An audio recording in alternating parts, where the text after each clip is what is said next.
Selamlar herkese. Bu videoda benim de bir süredir kullandığım ve memnun kaldığım ve bence alınabilecek en kullanışlı elektrikli bisikletlerden birisi olan Fido D11'i inceleyeceğim.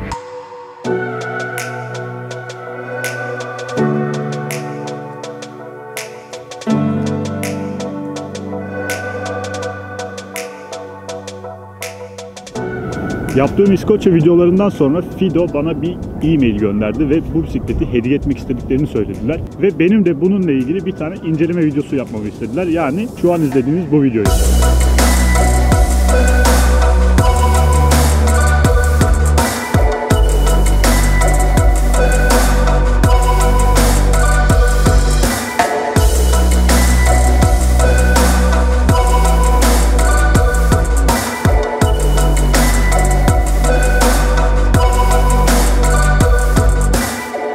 Açıkçası bugüne kadar elektrikli bisikletlere karşı hiçbir ilgim olmamıştı. Ama şu an şehir içinde sürekli kullandığım bir şeye dönüştü diyebilirim. Ve şimdi size bunu artısıyla, eksisiyle tamamen kendi düşüncelerimle anlatmaya çalışacağım.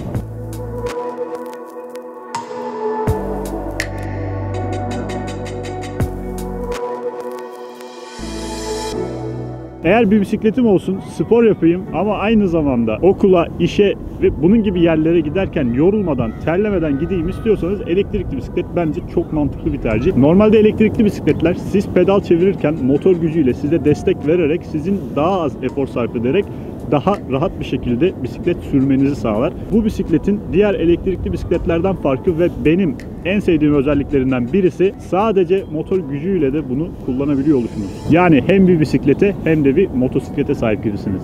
Ve bu bisikletin bir diğer güzel özelliği, bir diğer avantajı ise katlanabilir bir bisiklet olması. Bisikletinizi katlayıp istediğiniz yere koyabiliyorsunuz. İsterseniz arabanın bagajına, isterseniz toplu taşımaya binebiliyorsunuz. Bu da şehir içinde, günlük hayatta çok büyük avantajlar sağlayan bir özellik.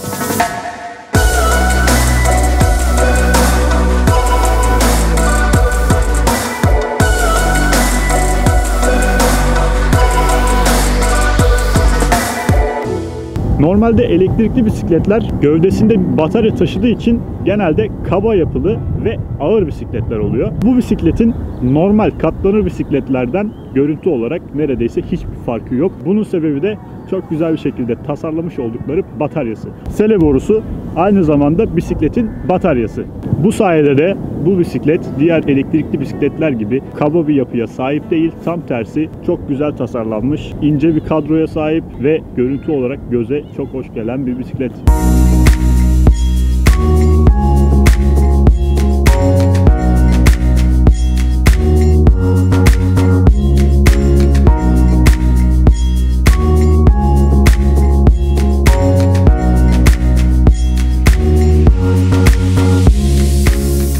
Bisikletin ağırlığı bataryasız 13.9 kilogram. Bataryasıyla beraber bu şekilde bisikletin ağırlığı 17.5 kilogram. Yani ortalama normal bir bisiklet ağırlığında. Bataryanız bittiği zaman bisikleti prize yakın bir yere götürüp elektriğe bağlamak zorunda değilsiniz. Sele borusunu çıkarıp istediğiniz yere götürüp şarj edebilirsiniz. Bu da size gerçekten aşırı bir kolaylık sağlıyor.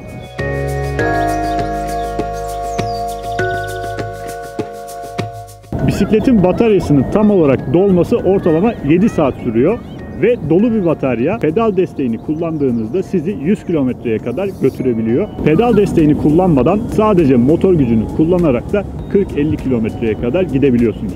Tabii ki bu sürüş esnasındaki koşullara göre değişiklik gösterecektir ama en iyi koşullarda bu sonuçları görebilirsiniz.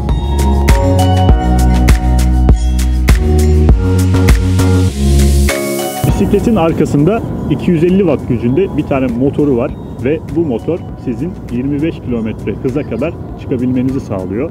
Ama bu bisikletin daha hızlı gitmediği anlamına gelmiyor. Sadece motor gücüyle 25 km hıza kadar çıkarabiliyorsunuz ama pedal çevirerek istediğiniz hıza çıkabilirsiniz. Yani normal bisikletlerden hiçbir farkı yok. Bisikletin önünde ve arkasında bulunan ışıkları elektrik gücüyle kullanabiliyorsunuz.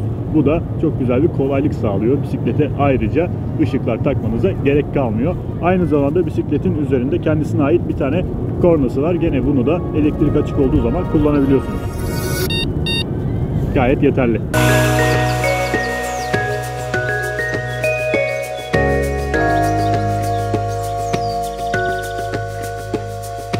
Vites, fren ve elektrik kabloları bisikletin dışarısından geçerek kötü bir görüntüye sebep olmuyor. Bütün kablolar bisikletin kablosunun içerisinden geçiyor. Böylece bisiklet çok sade ve hoş bir yapıya sahip olmuş oluyor. 20 inç büyüklüğünde tekerleri var. Önde ve arkada disk fren kullanmışlar. Aynı zamanda da 7 vitesli bir bisiklet. Daha önce 7 vitesli normal katlanır bir bisikletle uzun mesafe tur yapmıştım. Hiçbir problem yaşamadım. Şehir içerisinde ise gayet de 7 vites yeterli.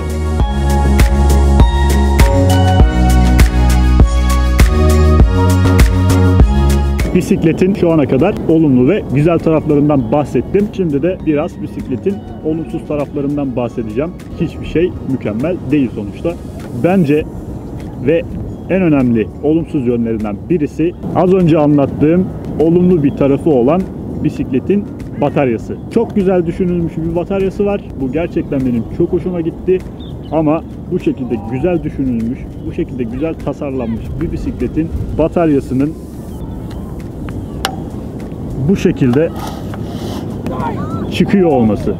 Bu sele borusunun kendi üzerinde hiçbir güvenlik sistemi yok. Bu mandalı açtığınız zaman sele borusunu çıkarabiliyorsunuz. Bunun için ayrıca güvenlik önlemleri almanız gerekiyor ya da sadece evinize, iş yerinize koymanız gerekiyor.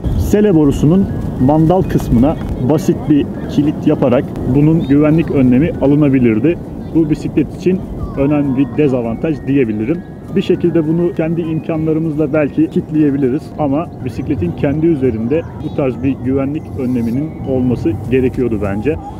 Onun dışında bir diğer olumsuz yönü bence katladığınız zaman kilitlemenizi sağlayan mandal. Daha önce bu bisikleti kullanmış kişilerde hiç böyle bir sorun yaşandığını görmedim. Belki bu sorunu bir tek ben yaşadım ama bence bu mandal biraz daha farklı ve biraz daha kaliteli olabilirdi diyebilirim. Bisikletin bir diğer dezavantajı, bence bu çok önemli bir problem değil. Ön ve arka ışıkların batarya bittiği zaman doğal olarak kapanıyor oluşu. Işıkların harcadığı elektrik motor gücünden çok düşük bir elektrik olduğu için bence batarya bitmeden sadece ışıkları çalıştırabilecek kadar enerji üretmeye devam edebilir. Ama az önce de dediğim gibi bu çok önemli bir özellik değil. Sadece bunu bir kere yaşadım ama bundan da bahsetmek istedim. Belki buna daha farklı bir çözüm bulabilirler. Evet, bisiklet bu. Tamamen kendi düşüncelerimle artısıyla eksisiyle anlatmaya çalıştım.